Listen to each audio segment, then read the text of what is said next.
चलिए आज हम लोग आपको बेसिक इलेक्ट्रिसिटी का रिवीजन करवाते हैं, क्योंकि आपके पास ज़्यादा टाइम बचा नहीं है।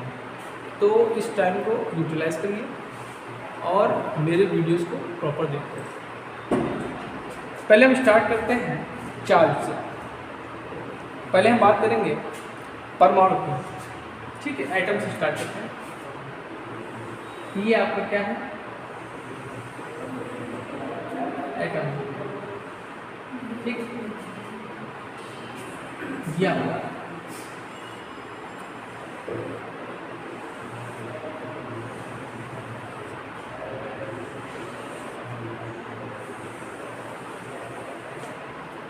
आपका क्या है बच्चों? एटम है, ठीक है। ये इसमें क्या होता है? इसमें प्रोटॉन होता है और न्यूट्रॉन होता है। ये आपका नाभिक है, ठीक है।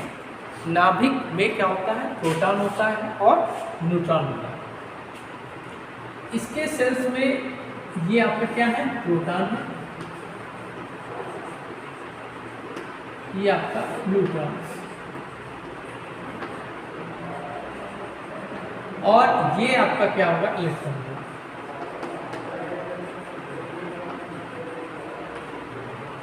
ठीक है। अच्छा, प्रोटॉन क्या होता है? न्यूट्रॉन क्या होता है? सबसे भारी कण होता है, सबसे भारी कण।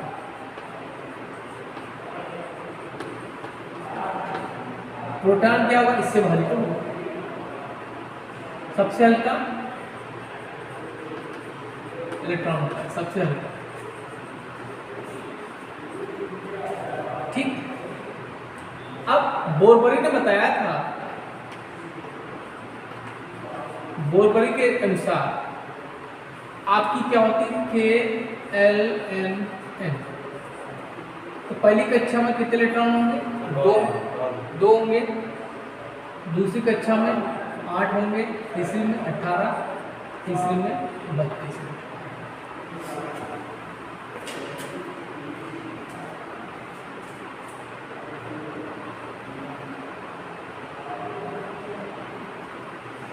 ठीक है। बोरबरी ने क्या कहा था कि इलेक्ट्रॉनों की संख्या क्या होती है सेल्स में? 2n² होती है। क्या होती है? 2n²। अब आप लोग को इतना पता होगा, इतना ज्ञान होगा, आप लोग इतने बुद्धिमान होंगे कि प्रोटॉन की खोज किसने की, इलेक्ट्रॉन की खोज किसने की, क्या होता है। अब देखिए, प्रोटॉन ये आउटर सेल, ये आपकी क्या होगी? K होगी, ये आपकी L होगी, ये आपकी M होगी, ये आपकी N होगी। अब यहाँ पे जो इलेक्ट्रॉन्स होते हैं उनको बोलते हैं फ्री इलेक्ट्रॉन्स। क्या बोलते हैं? Free electrons. ये क्या होते हैं? ये करंट फ्लो होने के लिए जिम्मेदार होते हैं। इन्हीं के कारण क्या होता है? करंट फ्लो होती है। क्यों? क्योंकि ये आपका नाभिक है और इनके बीच में जो बल होता है, अंतरा अणु बल जो होता है, वो क्या होता है? कम होता है। इनके बीच में जो फोर्स होता है अट्रैक्शन का, वो क्या होता है? कम होता है। जिसके कारण क्या होता है? इन इलेक्ट्रॉन्स को अगर थोड़ी सी भी एक्स्ट्रा एनर्जी मिलेगी तो ये ऑर्बिट को छोड़ के चले जाते हैं, ठीक है। इसीलिए इनको फ्री इलेक्ट्रॉन्स कहते हैं। इन्हीं के कारण क्या होता है? कंडक्टर में करंट फ्लो होती है, ठीक है। इतना पता होगा। प्रोटॉन पे क्या होता है? +1.6 × 10⁻⁻19 कूलम चार्ज होता है। न्यूट्रॉन पे नो चार्ज होता है, और इलेक्ट्रॉन पे -1.6 × 10⁻⁻19 इतना चार्ज होता है। हम कंसीडर कर रहे हैं कि बाकी नॉलेज आपको है, ठीक है। अब चलिए बात करते हैं कि चार्ज क्या होता है।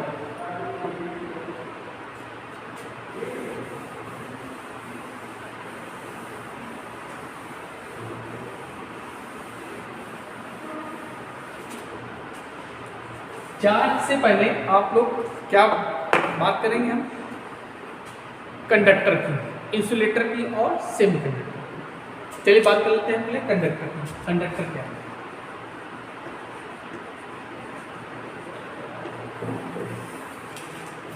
कंडक्टर वे पदार्थ होते हैं जिनमें करंट आसानी से फ्लो हो जाती है। तो क्या इसमें करंट क्या होगी? आसानी से flow, current can flow easily, can flow easily. इसमें करंट क्या होती है? आसानी से प्रवाहित हो जाती है। ठीक है, ये क्या होते हैं? लो कंडक्टेंस, लो रेजिस्टेंस होता है। इनमें क्या होता है? लो रेजिस्टेंस होता है। इनमें क्या होता है? लो रेजिस्टेंस होता है। इनमें क्या होता है? हाई कंडक्टेंस होता है। क्या होता है? हाई कंडक्टेंस होता है। रेजिस्टेंस वैल्यू डाउन, कंडक्टेंस की वैल्यू अपर। ये क्या होते हैं? ये ऊष्मा के सुचालक होते हैं। ऊष्मा के सुचालक, ऊष्मा के सुचालक।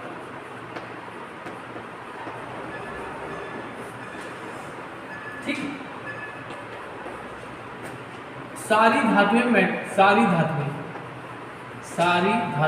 क्या है? कंडक्टर। सारी धातुएं क्या होती हैं? कंडक्टर होती हैं। ठीक है, और क्या पॉइंट है?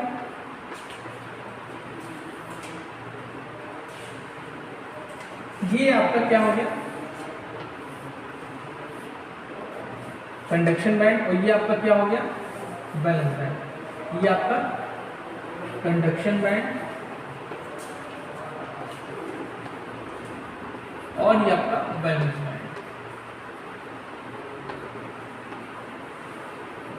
इनके बीच में जो गैप होता है उसको एनर्जी गैप बोलते हैं। तो ये क्या होते हैं? एक दूसरे पे ओवरलैप होते हैं। क्या होते हैं?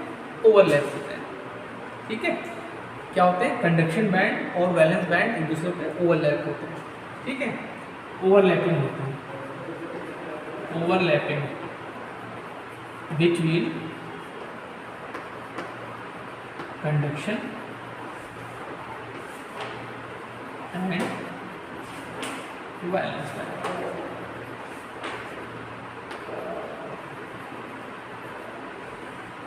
अच्छा, अब इनके एग्जाम्पल की बात करें कंडक्टर के, तो सबसे अच्छा कंडक्टर है आपका सिल्वर, उसके बाद कॉपर, उसके बाद है आपका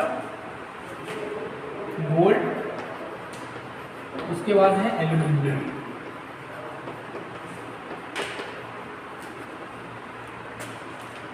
इसकी जो चालकता होती है 96% होती है। सिल्वर की जो चालकता होती है वो क्या होती है? 96% होती है। कॉपर की 90%, ठीक है। गोल्ड की 99% होती है। एल्यूमिनियम की 60%। और क्या होता है कंडक्टर में?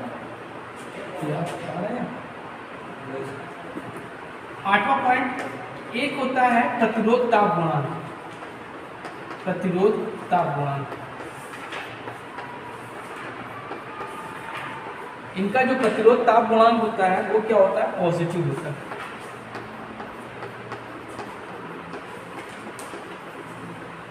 ठीक है। अच्छा, एक बात और जान लीजिए आप लोग, एक कंडक्टर में 10 की पावर इलेक्ट्रॉन्स होते हैं। अगर कोई आपका अच्छा कंडक्टर है तो उसमें कितना होगा? 10 की पावर 22 इलेक्ट्रॉन्स होते हैं। ठीक है, तो ये सब आई थिंक कंडक्टर के ये पॉइंट्स हैं, ये आपको आपके दिमाग में होने चाहिए। ठीक है, अब हम बात करेंगे सेमीकंडक्टर।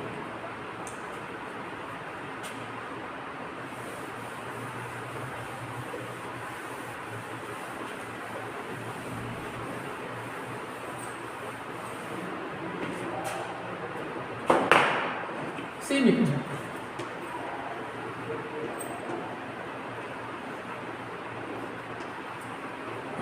इनके एग्जाम्पल क्या है आपके? Germanium and silicon. जर्मेनियम और सिलिकॉन इनके उदाहरण हैं। आउटर सेल में कितने इलेक्ट्रॉन होते हैं? Outer cell electron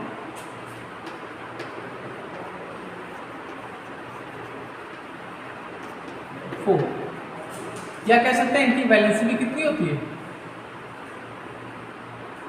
संयोजकता 4। आपसे यही क्वेश्चन घुमा के पूछ सकता है कि इनकी वैलेंसी कितनी होती है।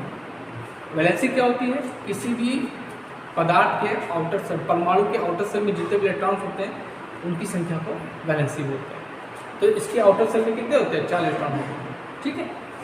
अब does not follow Ohm's law, does not follow Ohm's law.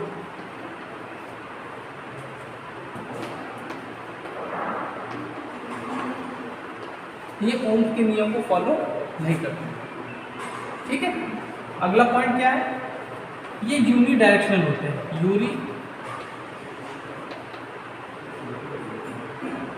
ये आगे पॉइंट हो गया। इनको हम लोग एक्टिव कंपोनेंट्स बोलते हैं। क्या बोलते हैं? Active components. इनको क्या बोलते हैं? बोलते हैं बच्चों एक्टिव कंपोनेंट्स। ठीक है। और क्या है? एनर्जी गैप इनका कितना होता है? एनर्जी गैप मैंने बताया आपको क्या होता है। इनका एनर्जी गैप क्या होता है? 1 इलेक्ट्रॉन वोल्ट होता है। क्या होता है? एनर्जी गैप 1 इलेक्ट्रॉन वोल्ट होता है। ठीक है। और इनका जो प्रतिरोध ताप गुणांक होता है, प्रतिरोध ताप गुणांक क्या होता है? निगेटिव होता है। क्या होता है बच्चों? निगेटिव होता है, नकारात्मक।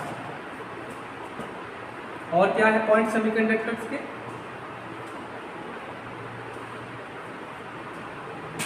हाँ, नॉर्मल कंडीशन पे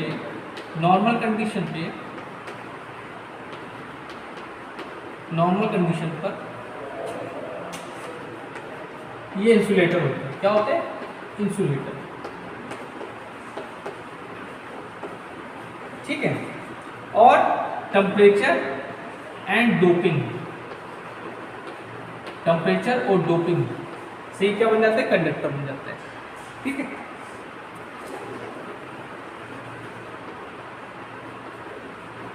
अगला पॉइंट क्या है? टेम्परेचर अगर इंक्रीज करेंगे, टेम्परेचर अगर हम इंक्रीज करेंगे तो इनका रेजिस्टेंस क्या होता है? डिक्रीज होता है। रेजिस्टेंस क्या होगा आपका? डिक्रीज होगा। और कंडक्टेंस आपका बढ़ेगा। कंडक्टेंस बढ़ेगा। और यही बात करें अगर हम इंसुलेटर की, कंडक्टर की, कंडक्टर के केस में अगर हम टेम्परेचर को इंक्रीज करेंगे तो रेजिस्टेंस क्या होगा? इंक्रीज हो जाएगा। और कंडक्टेंस क्या हो जाएगा? कम हो जाएगा। मतलब अगर हम कंडक्टर को टेम्परेचर देंगे तो ये इंसुलेटर बनने की कोशिश करते हैं। ठीक है। तो ये सेमीकंडक्टर्स के बारे में ये पॉइंट्स होंगे। इसी तरह अगर मैं इंसुलेटर को मैं बता दूं तो इंसुलेटर में क्या होगा? उनमें फ्री इलेक्ट्रॉन्स नहीं होते हैं।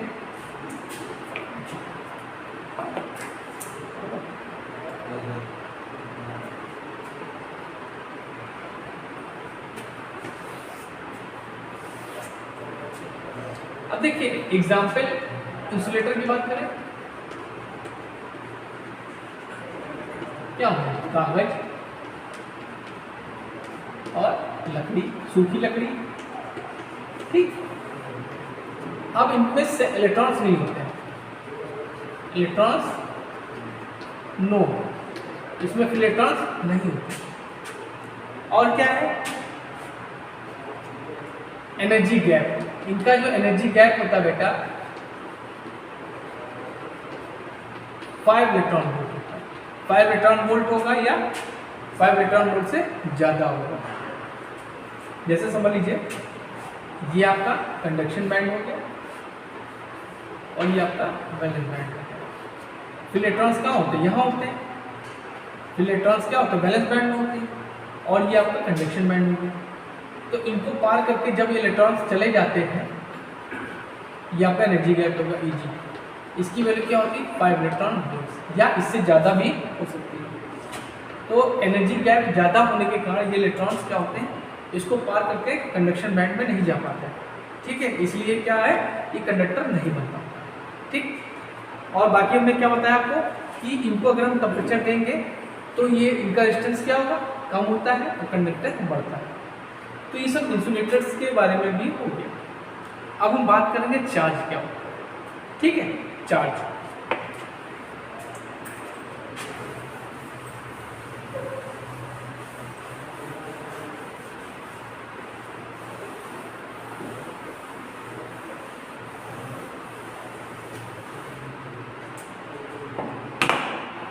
चार्ज को बोलते हैं आवेश।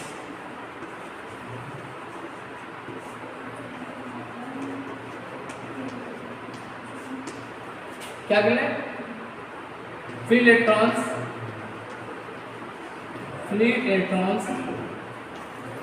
के प्रवाह की दर है, प्रवाह की दर को चार्ज करते हैं।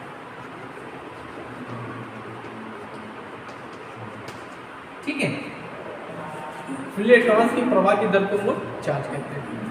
ठीक है, तो क्या हो जाएगा,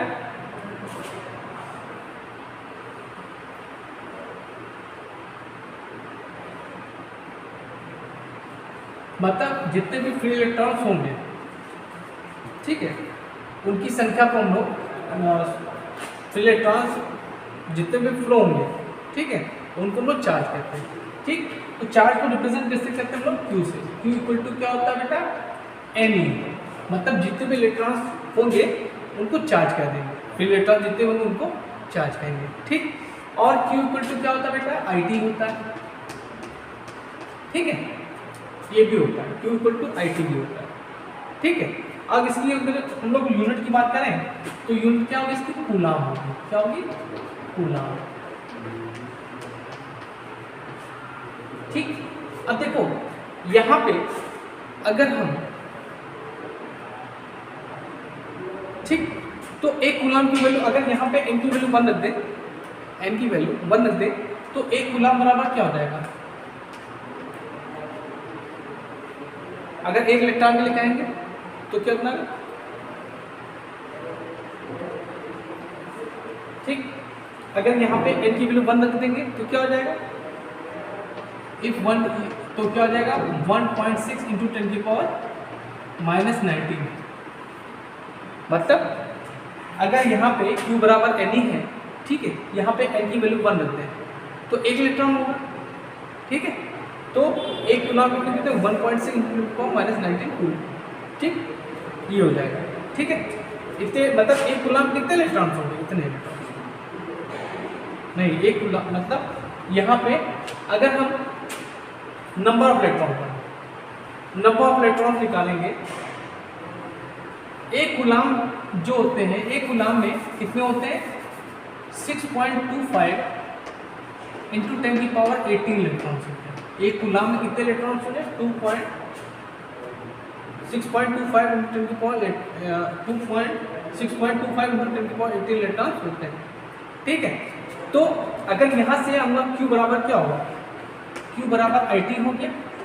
ठीक है, तो I की वैल्यू अगर हम निकालें तो Q बाई टी होगा ना, तो यहाँ N ही हो गया, N बाई टी। ठीक है, तो एक सेकंड में कितने इलेक्ट्रॉन फ्लो होंगे बेटा, यहाँ पे टी कर दो। ठीक, यहाँ पे टी की वैल्यू क्या होगी, एक कर दो, एक सेकंड में तो N ही हो जाएगा, ये टी की वैल्यू जब 1 हो जाएगी तो N की वैल्यू कितनी हो जाएगी, ये हो जाएंगे 6.25 इंटू 10 की पावर 18 इलेक्ट्रॉन। मतलब कि एक सेकंड में किसी कंडक्टर में कितने इलेक्ट्रॉन फ्लो होते हैं बेटा, 6.25 इंटू 10 की पावर इलेक्ट्रॉन इतने फ्लो होते हैं। तो ये चार्ज के बारे में जो धारणा है ये होती है। ठीक, अब हम बात करेंगे करंट की। ठीक,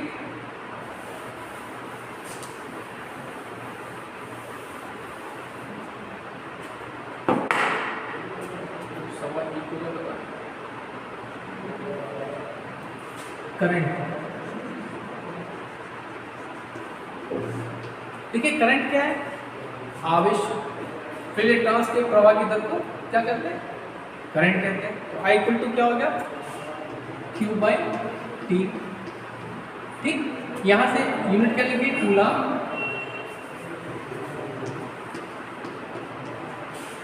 पर सेकेंड। और स्टैंडर्ड यूनिट क्या होती है करंट की, एम्पियर होती है। ठीक है, जो करंट की वैल्यू, करंट क्या होगा, आवेशों के प्रवाह की दर को धारा कहते हैं, और I equal to Q by T हो जाएगा, और एक यूनिट हो जाएगी कूलम पर सेकेंड या एम्पियर। ठीक है, अब देखिए I इक्वल टू क्या होता है, NEAVD, ये नई चीज है। I क्या है आपका, धारा है। ठीक है, E क्या है, इलेक्ट्रॉन्स है। VD क्या है, अनुगमन वेग है। अनुगमन वेग, अनुगमन वेग वो वेग होता है जिससे क्या होते हैं, इलेक्ट्रॉन्स कंडक्टर में मोशन करते हैं। ठीक है, एक क्या हो गया, एरिया हो गया। ठीक है, तो अगर हम करंट की वैल्यू निकालेंगे तो करंट की वैल्यू क्या होती है, NEAVD।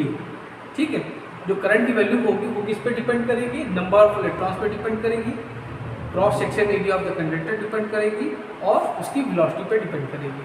ठीक है, ये हो, ये आपका करंट के बारे में हो गया। अब करंट तुमने पढ़ा दिया, करंट के कुछ दोस्त होते हैं, कुछ दुश्मन होते हैं, इनके बारे में आपको पढ़ना चाहिए। तो इसके बाद आपका आता है EMF। EMF क्या होता है, इसको हम लोग रिप्रेजेंट करते हैं E से। ठीक है, EMF क्या है, एक इलेक्ट्रिक प्रेशर है जो इलेक्ट्रॉन्स को मोशन प्रदान करता है। क्या कहेंगे, it is electric pressure. Electric pressure, ये इलेक्ट्रिक प्रेशर है, इसकी यूनिट क्या करेगा, वोल्ट हो जाएगी। ठीक है, इलेक्ट्रॉन इसकी जो यूनिट हो जाएगी क्या हो जाएगी, वोल्ट हो जाएगी। ठीक है, ये क्या करता है, इलेक्ट्रॉन्स को गति प्रदान करता है। ठीक है, अब जैसे किसी हमने जैसे मान लीजिए ये आपका क्या है, ये आपका धारा का दोस्त है। ठीक, अब इसके बाद आता है आपका रेजिस्टेंस। इसको रिप्रेजेंट करते हैं हम लोग किससे बेटा, R से। ठीक है, ये क्या करता है, अपोज करता है करंट के फ्लो को, करंट के फ्लो को अपोज करता है।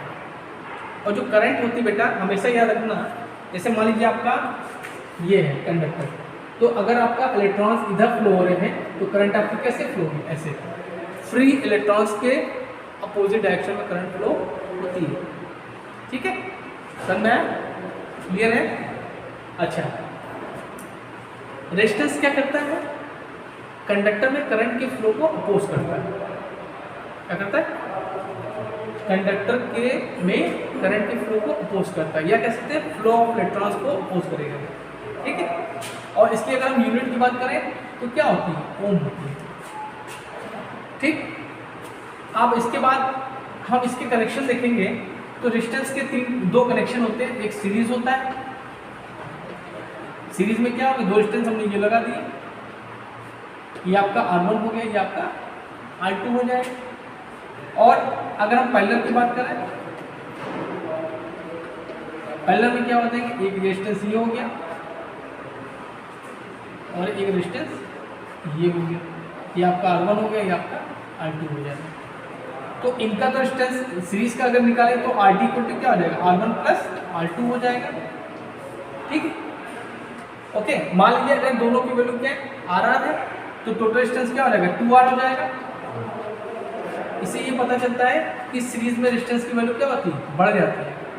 ठीक है, और पैरेलल में क्या हो जाएगा, पैरेलल में अगर टोटल रेजिस्टेंस निकालेंगे 1/RT equal to 1/R1 plus R2 हो जाएगा। तो अगर हम RT की वैल्यू निकालेंगे तो क्या हो जाएगा, R1 into R2 upon R1 plus R2। ठीक, और अगर यहाँ पे हम लोग मान लिया दोनों की वैल्यू RR है, दोनों पैरेलल कनेक्ट है, तो टोटल रेजिस्टेंस कितना हो जाएगा, R/2 हो जाएगा, मतलब आधा हो जाएगा। पैरेलल में करंट की वैल्यू, पैरेलल में रेजिस्टेंस की वैल्यू क्या होती है, कम होती है, और सीरीज में क्या होती है, ज़्यादा हो जाती है। क्लियर है। अच्छा, अब देखो कुछ और बातें बताते हैं।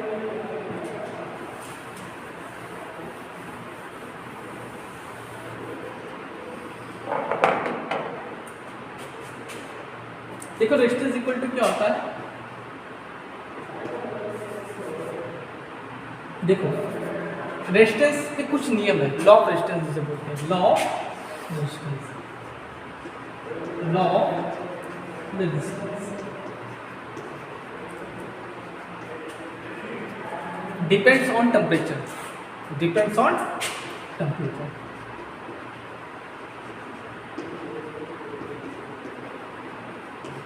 टेम्परेचर कैसे डिपेंड, जैसे मान लीजिए आपका कंडक्टर है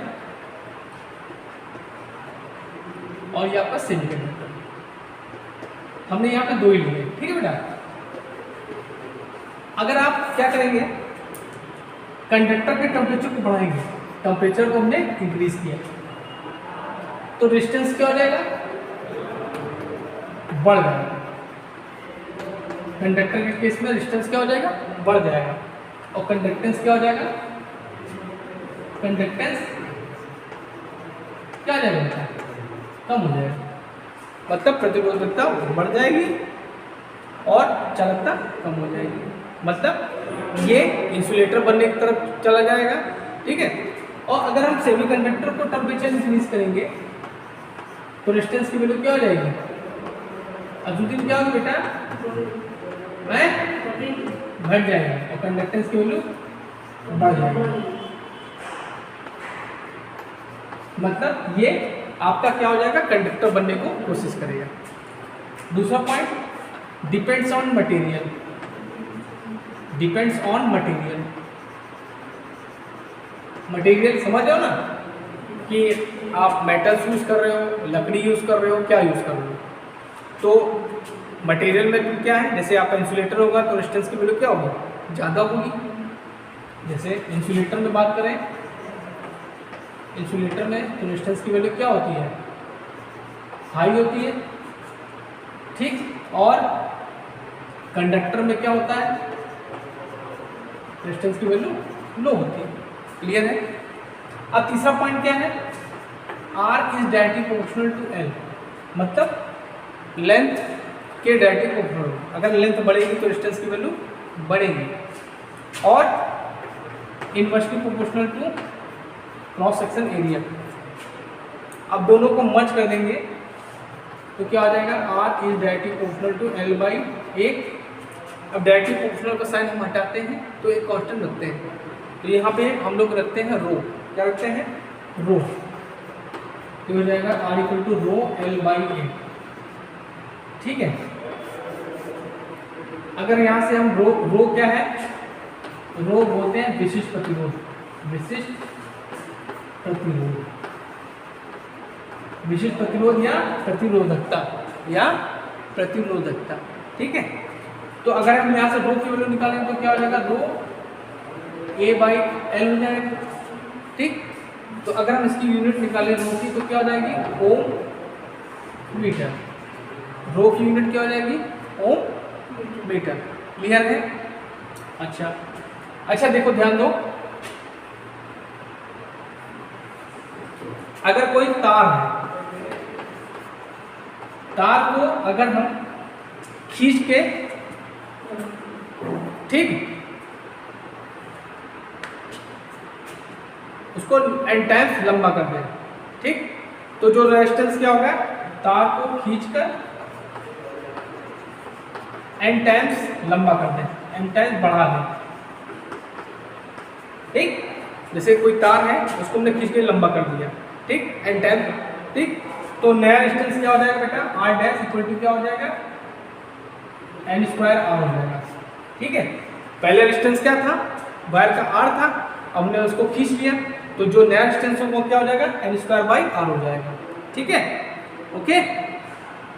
और अगर हमने कंप्रेस कर दिया, ये खींचने की बात है, कंप्रेस में सुकोड़ दिया, तो तब रेजिस्टेंस की वैल्यू क्या हो जाएगी, सुकोड़ने के बाद क्या हो जाएगी, ये हो जाएगी आपकी आर बाई एन स्क्वायर। ये भी क्वेश्चन, ये भी आपसे पूछा जाता है, ये क्वेश्चन पूछा गया है, और ये भी पूछा गया है, ठीक है। अब इसके बाद क्या बचा आपका, इसके बाद है आपका चलो चालकता के बारे में पढ़ लेते हैं। कंडक्टेंस, कंडक्टेंस क्या है? कंडक्टेंस को हम लोग कैपिटल बी से रिप्रेजेंट करते हैं। ठीक, ये क्या है? प्रतिरोध का उल्टा है। ठीक, 1 बाई प्रतिरोध या कह सकते हैं 1 बाई आर कह सकते हैं, और इसकी यूनिट की बात करें तो महो होती है, और दूसरी क्या होती है? साइमन। ठीक, अच्छा, अगर सीरीज में कनेक्टेड करें सीरीज में, तो सीरीज में क्या हो जाएगा? 1 by G equal to 1/G1 plus 1/G2। अगर हम पहले में बात करें, इनका कनेक्शन क्या हो जाएगा? तो G equal to G1 plus G2 हो जाएगा। अब एक होता है कंडक्टिविटी, कंडक्टिविटी को हम लोग सिग्मा से रिप्रेजेंट करते हैं। किससे? सिग्मा से। ये क्या होता है? 1 बाई रो होता है, 1 बाई रो होता है, और इसकी यूनिट क्या होती है? महो पर मीटर या साइमन पर मीटर। ठीक, ये आपका हो गया। अब इसके बाद क्या बचा आपका? ओम का नियम। ठीक, चलिए ओम का नियम बता देते हैं। गौरव डिवाइस हो रहा है तुम्हारा? विकास समझ में आ रहा नहीं आ रहा है?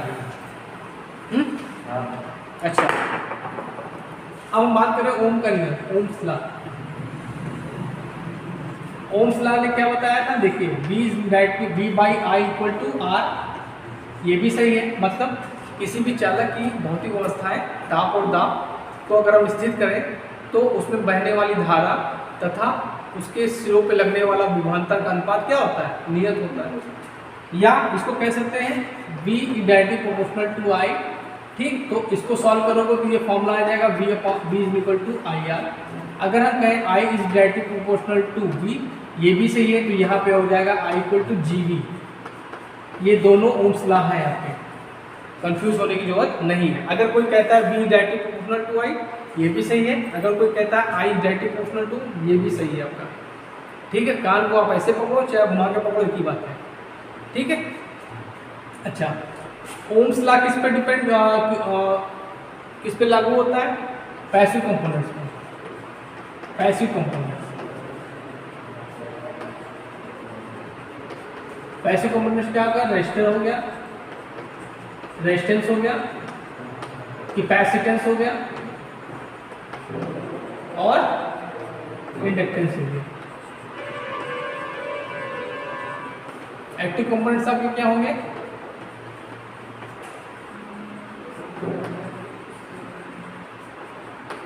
आपके सेमीकंडक्टर्स। जितने भी आपके सेमीकंडक्टर्स हैं वो आपके क्या हैं?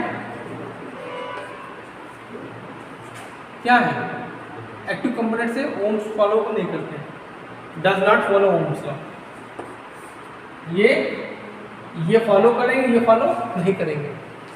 अब ये भी क्वेश्चन पूछा जाता है, इनका कर्व क्या होता है? कर्व क्या होता है? रेखीय होता है। क्या होता है? रेखीय होगा, मतलब ये आपका ये वोल्टेज हो गया और ये आपका करंट हो गया। ये V by I equal to R. ठीक है, ये ओम्स लॉ से रिलेटेड पॉइंट्स हो गए। अब क्या बचा आपका? हाँ, अब आपका बचा थर्मल कोफिशिएंट। थर्मल कोफिशिएंट, ठीक है। अब इसको हम खत्म कर देंगे तभी जाएगा खाना। थर्मल कोफिशिएंट, थर्मल कोफिशिएंट को हम किससे रिप्रेजेंट करते हैं? अल्फा से, और इसकी वैल्यू होती है पर डिग्री सेल्सियस। ठीक है, तो अल्फा की वैल्यू क्या होती है? अरे वैल्यू क्या होती है बेटा, कुछ याद है? देखो, ये तो RT इक्वल टू क्या होता है? R0 1 प्लस अल्फा टी होता है। ठीक, मतलब ये टेम्परेचर हमने दे दिया, टेम्परेचर देने पर रेजिस्टेंस, और पहले जो रेजिस्टेंस था, ठीक, ये होता है। अब यहाँ से अल्फा की वैल्यू निकाल लो, तो RT/R0 is equal to 1 plus alpha T. ठीक, तो अल्फा टी इक्वल टू क्या हो जाएगा, RT/R0 -1 हो जाएगा। ठीक, तो अल्फा टी इक्वल टू क्या हो जाएगा, RT माइनस R0/R0। तो अल्फा इक्वल टू क्या हो जाएगा, RT minus R0/R0 T. This is your alpha. ठीक है, इससे भी क्वेश्चन पूछा जाता है, बोलेगा प्रतिरोध ताप गुणांक का मात्रा क्या है, तो पर डिग्री सेल्सियस हो गया। ठीक है, अच्छा, बहुत से पॉइंट्स हैं।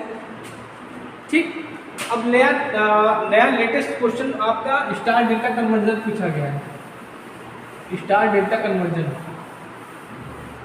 ठीक है, आप लोगों ने नहीं पढ़ा होगा, लेकिन ITI में पूछा गया है स्टार डेल्टा कन्वर्जन, जो कि हमने क्या बताया था कि अब जो ITI बीटेक वाले भी करने लगे, तो बीटेक पॉलिटेक्निक वाले भी ITI कर रहे हैं, उनकी वैकेंसी निकल ले रही है, तो वो लोग क्या करते हैं, ITI भी कर रहे हैं, तो कुछ चीज़ें उठा के ITI में भी क्वेश्चन वही पूछने लगे हैं। उनको क्या, जिनको क्वेश्चन पेपर बनाना, उनको पता तो है नहीं सिलेबस क्या ITI का, क्वेश्चन उठा के कैसे बना दिए। तो कई क्वेश्चन में स्टार डेल्टा का भी कन्वर्जन पूछा गया, मतलब रेजिस्टेंस को स्टार में कनेक्टेड और डेल्टा में, ये हम बता दे रहे हैं, समझ लो तुम लोग, इसके क्वेश्चन भी हम करवा देंगे। ठीक, ये आपका क्या होता है, डेल्टा कनेक्शन। डेल्टा कनेक्शन मतलब 3 रेजिस्टेंस ऐसे लगा देंगे, ये आपका हो गया R।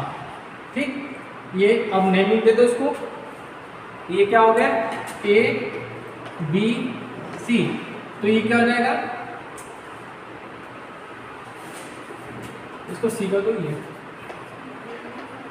तो यहां से लो तो ये हो जाएगा RCA, क्या हो जाएगा, यहां से लेकर यहां रेजिस्टेंस जो होगा RCA। अब ये क्या हो जाएगा R, अब यहाँ B से C ले लें तो BC हो जाएगा, और ये क्या हो जाएगा, इसको यहाँ से लेंगे तो RAB। अब रेजिस्टेंस आपको डेल्टा में कनेक्टेड है, अब आपसे कहते हैं इसको स्टार में कन्वर्ट करो। स्टार का कैसे बनता है, स्टार देखो ऐसे होता है, स्टार, ये स्टार डेल्टा पढ़ा था नहीं 3 फेज में, पढ़ा था ना, वही चीज़ है,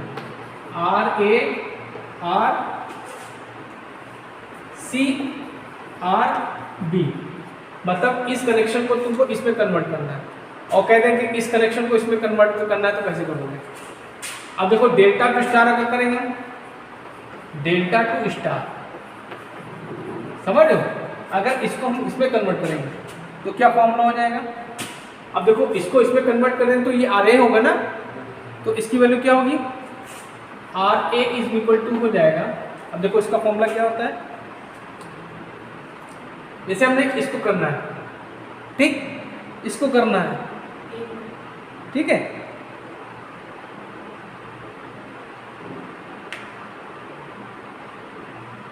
ठीक, तो इससे कनेक्टेड कौन सी दो, ये दोनों रेजिस्टेंस है कनेक्टेड, यहाँ पे A है ना, तो इससे कनेक्टेड कौन है, ये दोनों है ना, ये तो है नहीं, तो इनको क्या कर देंगे, आपस में मल्टीप्लाई कर देंगे, तो क्या हो जाएगा RCA इंटू RAB अपॉन, अब क्या करेंगे, तीनों रेजिस्टेंस को जोड़ देंगे, तो क्या हो जाएगा RCA plus RAB plus RBC। अब सिमिलरली अगर हमको,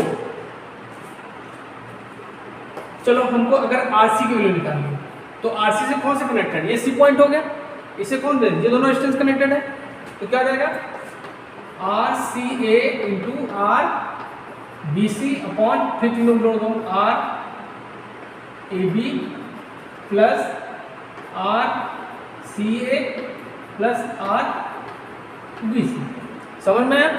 इसी तरह अगर हमको इस RB की वैल्यू निकालनी होगी तो क्या करें, इससे कनेक्ट कौन है, ये दोनों है, ये दोनों मल्टीप्लाई कर, सबको जोड़ दिया उठा के।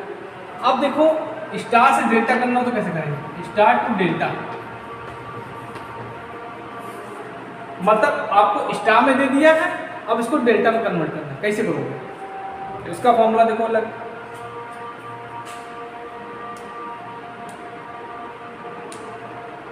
अब जैसे हमको ये निकालना है, ये निकालना है, ठीक है, हमको ये वाला रेजिस्टेंस निकालना है, तो क्या करेंगे, अब देखो इसको निकालना है तो ये पॉइंट और ये पॉइंट लगे, ठीक। तो ए, तो ये हो गया आर ए हो गया, क्या हो गया, हमको क्या निकालना है, आर ए बी निकालना।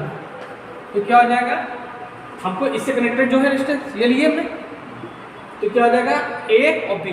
तो यहाँ पे क्या है, आर ए है और ये बी है, ठीक। तो क्या लिखेंगे, R A plus R B, clear है। अब क्या करेंगे, अब इन्हीं दोनों को मल्टीप्लाई कर देंगे, इन्हीं दोनों को मल्टीप्लाई करके क्या देंगे, R A R B upon, अब जो बचा वाला है, जो बचा वाला है कौन सा बचा आपका, ये बचा आर सी बचा, इससे डिवाइड कर देंगे, ये आपका निकल आएगा आर ए बी। अब देखो एक तरह और देखो, इसी तरह जैसे मान लो हमको आर सी ए निकालना है, ठीक है, हमको इससे, अब इसको कर रहे हैं ना, अभी इससे इसको किया था, अब इससे इसको कर रहे हैं ना, तो हमको आर सी ए निकालना होगा। तो क्या हो जाएगा, पॉइंट ए है और पॉइंट सी है, तो ए का क्या हो जाएगा, आर ए हो जाएगा प्लस आर सी हो जाएगा नहीं हो जाएगा। अब फिर क्या करेंगे, इन दोनों को मल्टीप्लाई कर देंगे, मतलब आर ए आर सी को मल्टीप्लाई कर देंगे plus R A R C upon बचा कौन, आर बी, समझा। इसी तरह हम लोग ये कन्वर्जन करते हैं। ये आप लोगों के लिए टफ है, आईटीआई के लिए टफ है, लेकिन क्वेश्चन पूछे गए। अगर आपको सिलेक्शन चाहिए, नौकरी सरकारी चाहिए, तो आपको ये भी पढ़ना पड़ेगा, क्योंकि आपके लिए टफ कनेक्शन हो गया, टफ आपके लिए एग्जाम हो गया, ये तो आपको सब आना चाहिए, ठीक है। आज के लिए बेसिक इलेक्ट्रिसिटी के लिए इतना ही है। नेक्स्ट लेक्चर में और इसके टॉपिक रिलेटेड हम बताएंगे, ठीक है। अभी किरचॉफ लॉ वो सब बताना आपको, किरचॉफ लॉ बताना है, उसके बाद वोल्टेज सोर्स बताना है, करंट सोर्स बताना है, ये सब बताना है, ठीक है। अगर आप मेरे चैनल पर नए हैं तो प्लीज़ मेरे चैनल को लाइक करिए, शेयर करिए और पूरा वीडियो देखिए जो मैंने आपको बताया है, तभी आपको सिलेक्शन मिलेगा, नहीं तो नहीं मिलेगा। Thank you.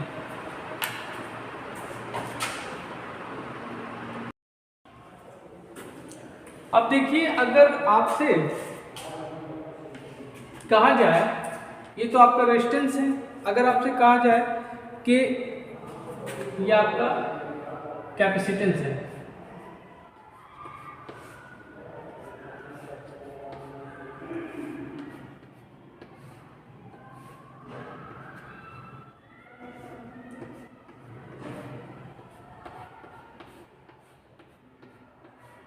ठीक है,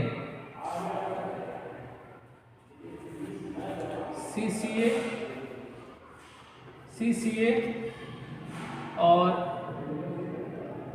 CAB और CBC, ABC, ये आपका CA, ये आपका CC, ये आपका CB, ठीक है। अगर ये आपको कैपेसिटर दे दिए, ठीक, कैपेसिटर, ये आपका क्या है, डेल्टा कनेक्शन, ये आपका स्टार।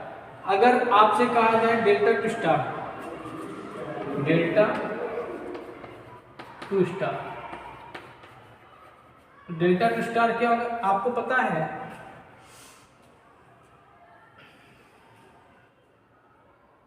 आपको क्या पता है कि कैपेसिटर जो होता है रेजिस्टेंस की कनेक्शन में अपोजिट प्रॉपर्टी रखता है। अगर सीरीज में रेजिस्टेंस की वैल्यू R1 प्लस R2 होगी तो कैपेसिटर में क्या होगा, 1/C1 प्लस 1/C2 होगा, ठीक है। तो इसी तरह अगर हम इसको डेल्टा टू स्टार करेंगे, डेल्टा टू स्टार करेंगे, ठीक है, डेल्टा टू स्टार करेंगे तो क्या होगा, इसको जब डेल्टा टू स्टार करेंगे तो क्या होगा, डेल्टा टू स्टार, अगर हमको CA की वैल्यू निकालनी है तो क्या होगा, देखिए क्या होगा,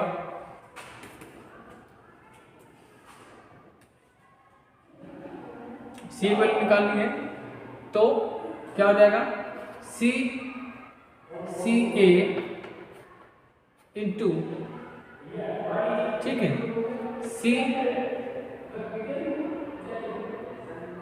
CAB हो जाएगा,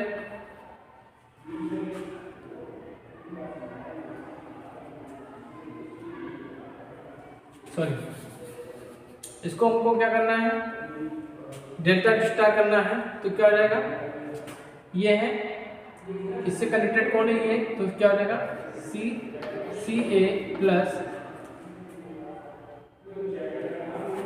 ये हो जाएगा CAB प्लस, अब इन दोनों को मल्टीप्लाई कर देंगे तो क्या हो जाएगा CCA इंटू CAB अपॉन ये क्या हो जाएगा CBC हो जाएगा। ठीक है, इसी तरह अगर हमको CC की वैल्यू निकालनी है,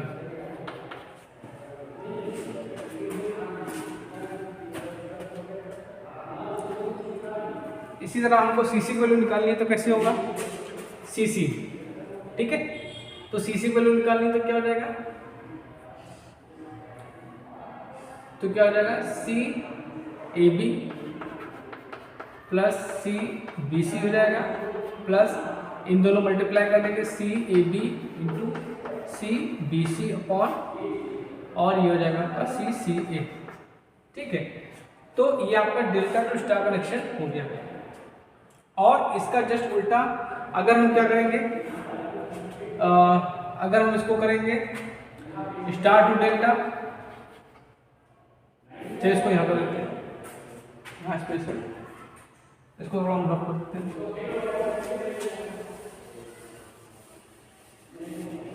अब हम क्या करेंगे, डेल्टा टू स्टार हो गया है, अब हम क्या करेंगे star to delta, star to delta. तो अगर हमको क्या निकालना है, अगर हमको इसकी वैल्यू निकालनी CAB की, तो CAB को तो क्या हो जाएगा,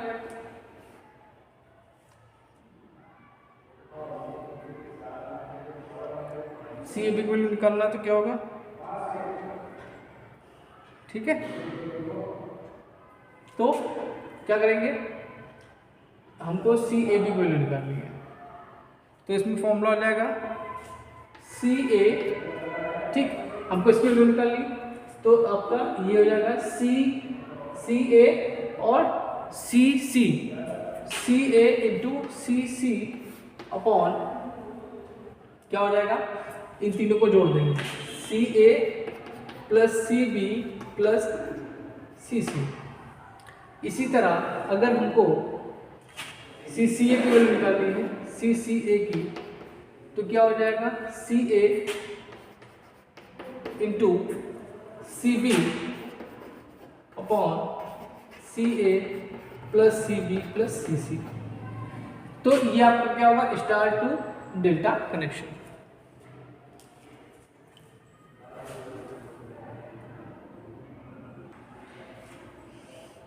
चलिए कुछ मेटल्स की हम मेल्टिंग पॉइंट डिस्कस करते हैं, क्योंकि इनमें से भी क्वेश्चंस आपके पूछा जाता है।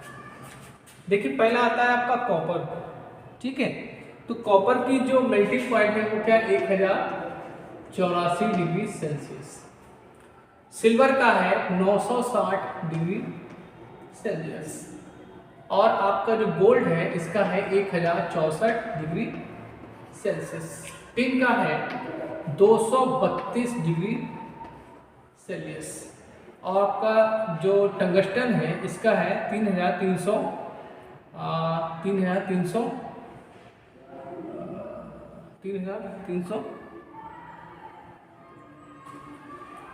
390 डिग्री सेल्सियस। कुछ बुकों में आपको लिखेगा 3055 डिग्री सेल्सियस।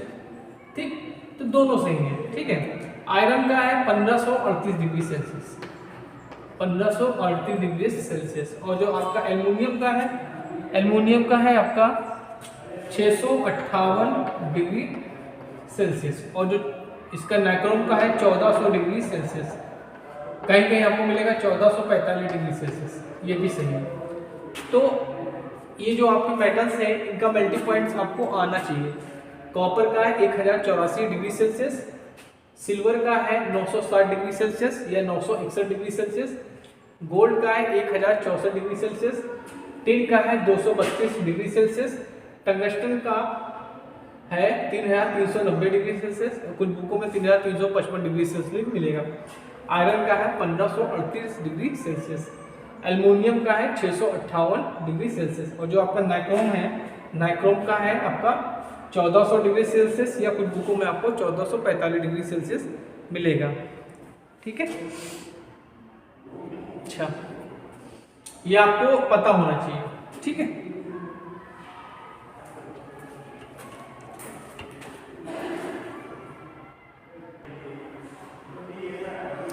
चलिए कलर कोडिंग देखते हैं। Colour coding of resistance: black, brown, red, orange, yellow, green, blue, violet, grey, white.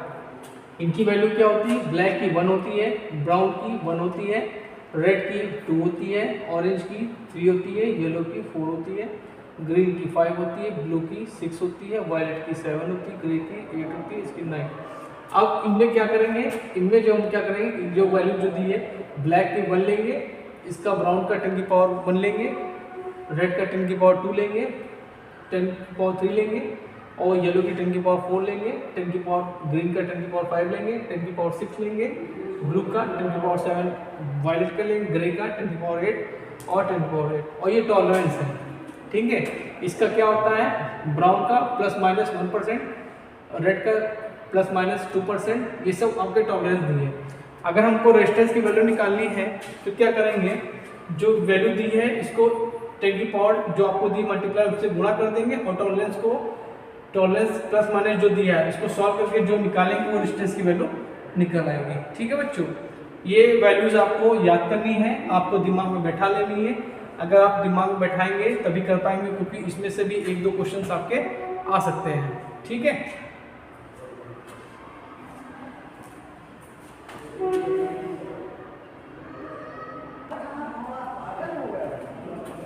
अब देखिए किरचॉफ लॉ की बात करते हैं। किरचॉफ ने आपके 2 नियम दिए थे। एक पहला कहलाता है आपका केसीएल, दूसरा कहलाता है आपका केवीएल।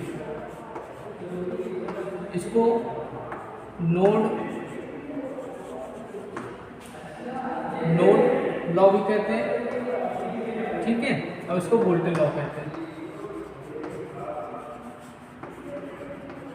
जो केसीएल होता है वो आवेश संरक्षण पे आधारित है, आवेश संरक्षण पे आधारित है। इसके अनुसार sigma I is equal to 0, मतलब ये आपका कोई जंक्शन है,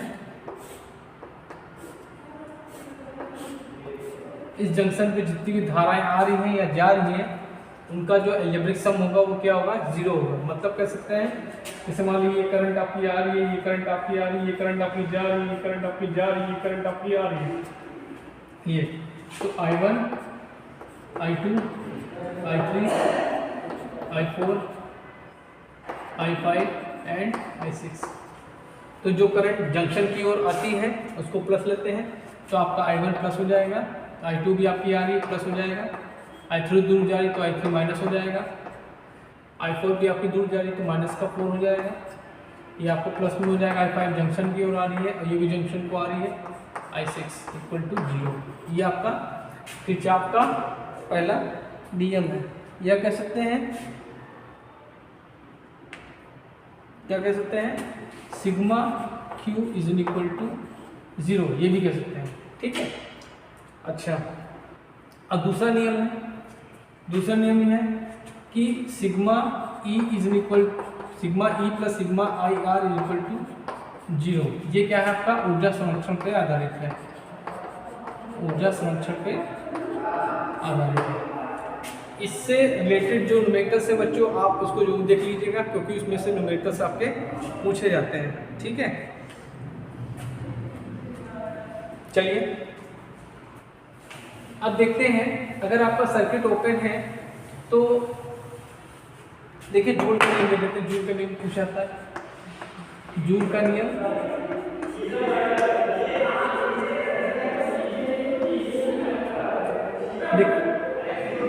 देखिए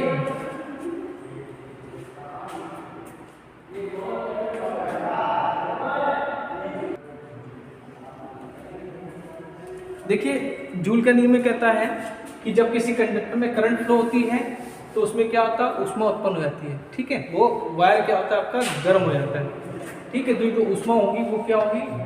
वो I² के डायरेक्टली प्रोपोर्शनल होगी, ठीक है।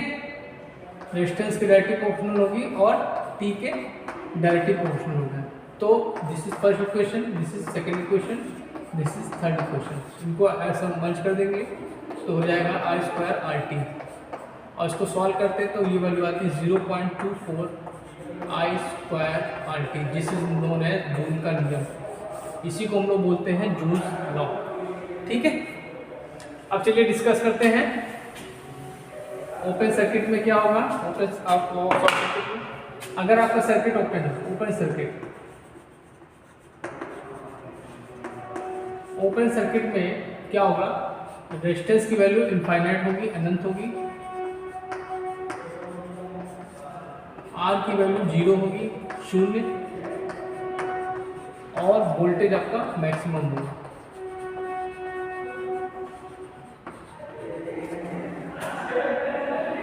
और अगर हम शॉर्ट सर्किट की बात करें, शॉर्ट सर्किट में रेजिस्टेंस की वैल्यू 0 होगी,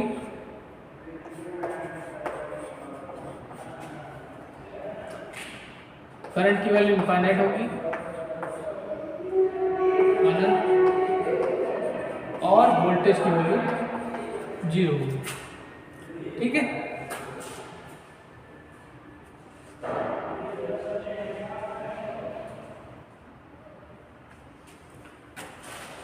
अब देखिए आइडियल वोल्टेज सोर्स की बात करें, आइडियल सोर्स वोल्टेज सोर्स में क्या होता है,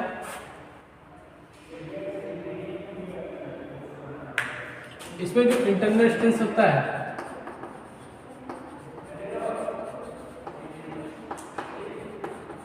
ये क्या होता है, 0 होता है। इंटरनल रेजिस्टेंस आपका क्या होता है, आइडियल वोल्टेज सोर्स में क्या होता है, 0 होता है। ठीक है, और प्रैक्टिकली देखा जाए तो इंटरनल रेजिस्टेंस क्या होगा, 0 नहीं होगा। इंटरनल रेजिस्टेंस क्या होगा, डज नॉट इक्वल टू 0, 0 नहीं होता।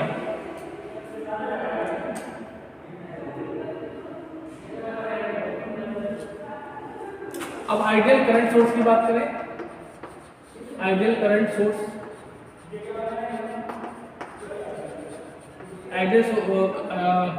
में क्या होता है, इंटरनल रेजिस्टेंस क्या होता है, इनफाइनाइट होता है।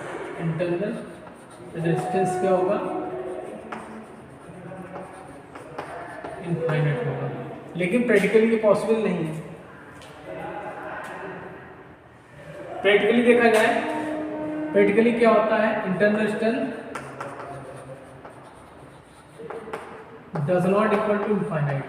ठीक है, ये भी क्वेश्चन इससे पूछे जाते हैं, आपसे पूछ लेगा आइडियल वोल्टेज सोर्स में इंटरनल रेजिस्टेंस की वैल्यू क्या होती है, और आइडियल करंट सोर्स में इंटरनल रेजिस्टेंस की वैल्यू क्या होती है। ठीक है, अब देखिए इसको बता देते हैं थोड़ा, यहाँ देखिए आइडियल और प्रैक्टिकल। आइडियल और प्रैक्टिकल।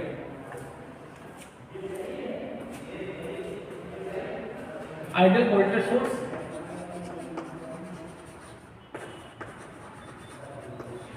इसमें क्या होगा,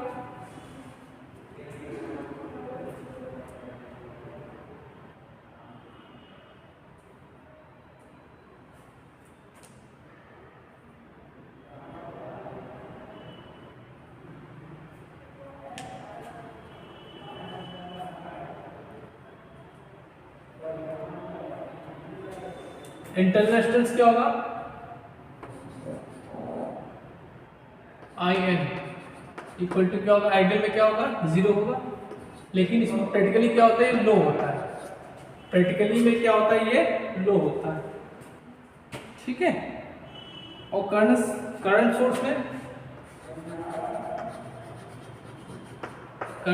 में ये इंटरनल इनफाइनाइट होता है, आइडियल बताएगा, लेकिन ये क्या होता है, हाई होता है। प्रैक्टिकली में क्या होता है, ये हाई होता है। वोल्ट मीटर की बात करें तो आपका जो इंटरनल रेजिस्टेंस होगा वो क्या होगा, इनफाइनाइट होगा, इनफाइनाइट। आइडियल। लेकिन प्रैक्टिकली क्या होता है, हाई होता है। प्रैक्टिकली क्या होता है, ये आपका हाई होता है। और अमीटर की बात करें, अमीटर में क्या होता है, ये 0 होगा, लेकिन इसमें क्या होता है, लो होता है। ठीक है, तो बच्चों ये पॉइंट्स को भी आपको अपने दिमाग में रखना है, क्योंकि इन पॉइंट्स में से भी आपसे क्वेश्चंस पूछा जा सकता है। ठीक है, बेसिक इलेक्ट्रिसिटी से बहुत क्वेश्चन पूछे जाते हैं। ठीक है, तो इनको जरूर आप दिमाग में रख के जाइएगा।